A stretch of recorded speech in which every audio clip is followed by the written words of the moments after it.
എല്ലാവർക്കും നമസ്കാരം. ഞാൻ ഡോക്ടർ സീത. അബോർഷന് ശേഷം ആദ്യമായിട്ട് പീരീഡ് വരുമ്പോൾ ബ്ലീഡിങ് വളരെ കുറവാണ്, അല്ലെങ്കിൽ ബ്രൗൺ നിറത്തിൽ സ്പോട്ടിങ് മാത്രമേ ഉള്ളൂ.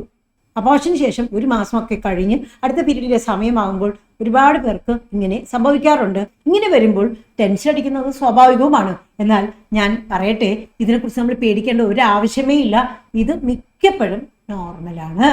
പ്രഗ്നന്റ് ആവുന്ന സമയത്ത് നമ്മുടെ ശരീരത്തിൽ ഹോർമോണുകളുടെ ആ ഒരു മാറ്റങ്ങൾ തുടക്കം മുതൽ തന്നെ വന്നു തുടങ്ങും കേട്ടോ. അപ്പോൾ അബോർഷൻ ആയി കഴിയുമ്പോൾ അത് മെഡിക്കൽ അബോർഷൻ, അതായത് ടാബ്ലറ്റ്സ് എന്തെങ്കിലും കഴിച്ചിട്ടാണ് അബോർഷൻ ആവുന്നത്, അതല്ല DNC ചെയ്തിട്ടാണ് അബോർഷൻ ആവുന്നത് എന്നുണ്ടെങ്കിൽ ഏത് രീതിയിലായാലും ഈ ഹോർമോണൽ ചേഞ്ചസ് പൂർണ്ണമായിട്ടും പൂർവ്വസ്ഥിതിയിലേക്ക് എത്താൻ വേണ്ടി കുറച്ച് സമയം എടുക്കുമല്ലോ അല്ലേ?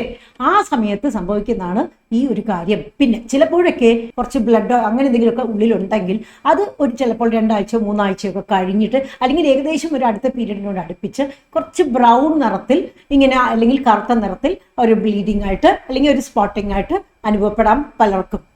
ഫ്രഷ് ബ്ലഡ് ആണ് എപ്പോഴും റെഡ് ആയിട്ടുള്ളത്, അതായത് ചുമന്ന നിറത്തിലുള്ളത്. പഴകിയ ബ്ലഡ് ഓക്സിഡൈസ്ഡ് ആയത് കാരണം അത് ബ്രൗൺ നിറത്തിലോ അല്ലെങ്കിൽ കറുത്ത നിറത്തിലോ ആണ് കാണപ്പെടുന്നത്. എന്നാൽ ജാഗ്രത പാലിക്കേണ്ട ചില അവസരങ്ങളും ഉണ്ട് കേട്ടോ. താഴെ കൂടി ദുർഗന്ധമുള്ള ആ ഒരു വജൈനൽ ഡിസ്ചാർജ് ഉണ്ടെങ്കിൽ, ഇടയ്ക്കിടയ്ക്ക് പനി വരുന്നുണ്ട് എങ്കിൽ, ഇടയ്ക്കിടയ്ക്ക് ശക്തമായ വയറുവേദന വരുന്നുണ്ട് എങ്കിൽ, ഈ അബോർഷന് മുൻപ് പീരീഡ് ഒക്കെ കൃത്യമായിരുന്നു എന്നാൽ അബോർഷന് ശേഷം 2 മാസം കഴിഞ്ഞിട്ടും പീരീഡ് വരുന്നില്ല എന്നുണ്ടെങ്കിൽ, ഇങ്ങനെ ഏതെങ്കിലും ഒന്നോ അല്ലെങ്കിൽ പലതുമോ അല്ലെങ്കിൽ ഇതെല്ലാം ഉണ്ടെങ്കിൽ തീർച്ചയായിട്ടും ഗൈനക്കോളജിസ്റ്റിനെ ഉടൻ തന്നെ പോയിട്ട് കാണേണ്ടത് വളരെ ആവശ്യമാണ് കേട്ടോ.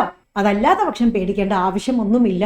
നമുക്ക് ഡോക്ടർ കുറിച്ച് തന്നിട്ടുള്ള അയൺ ഗുളികയെല്ലാം കഴിച്ച് ശരീരത്തിൽ രക്തത്തിന്റെ അളവ് കൂടാൻ ഉതകുന്ന തരത്തിലുള്ള ഭക്ഷണങ്ങളും എല്ലാം നമ്മുടെ നിത്യാഹാരത്തിൽ ഉൾപ്പെടുത്തിയാൽ സമാധാനമായിട്ടിരിക്കാം. ഈ അറിവ് മറ്റുള്ളവരുമായിട്ടും പങ്കിടണം കേട്ടോ. അതിനായി വീഡിയോ എല്ലാവർക്കും ഷെയർ ചെയ്ത് കൊടുക്കുക.